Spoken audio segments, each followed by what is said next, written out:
Vincent, 6 months ago we were sitting here talking about this mega EADS BAE merger. For political reasons, if you were, it didn't happen. Yeah. Roll forward 6 months, EADS share price, all-time high, that all looks good, and a big EGM with large changes today. What did they do? Absolutely, there was a big overhaul of corporate governance. Tom Enders, the chief executive of EADS, is a very, very ambitious guy. He's the guy who wanted to buy BAE Systems and create a sort of aerospace and defence giant on the European front that would match Boeing in the US and globally. And the politics, he just didn't get the politics right and the whole thing collapsed. What happened today was that he managed to, on the back of the BAE attempt to say, we need a totally new governance structure and this is what I propose, and this will allow two very reluctant shareholders in EADS, Daimler and Lagardère, to leave and give Germany a bigger say, but the more restricted one.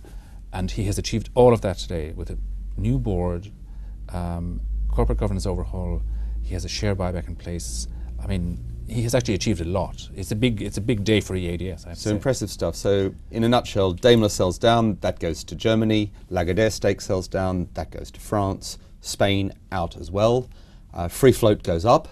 And there's also a buyback in the offering, perhaps, too. Exactly. So what will happen ultimately is that Germany and France, between them, will own 24% of EADS, 12% each.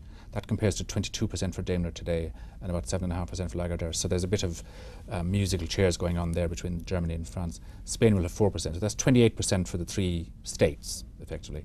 The rest is free float. 72% free float. That's the highest it'll ever have been at EADS. And so it's a much more liquid company. It's a much more attractive company for investors to buy into now. The result is, Tom Enders says that this will make EADS a more normal company. I think that's debatable still, it seems to me. But he certainly has, in principle and in theory and on paper, a lot more operational and strategic freedom now than he did have 6 months ago.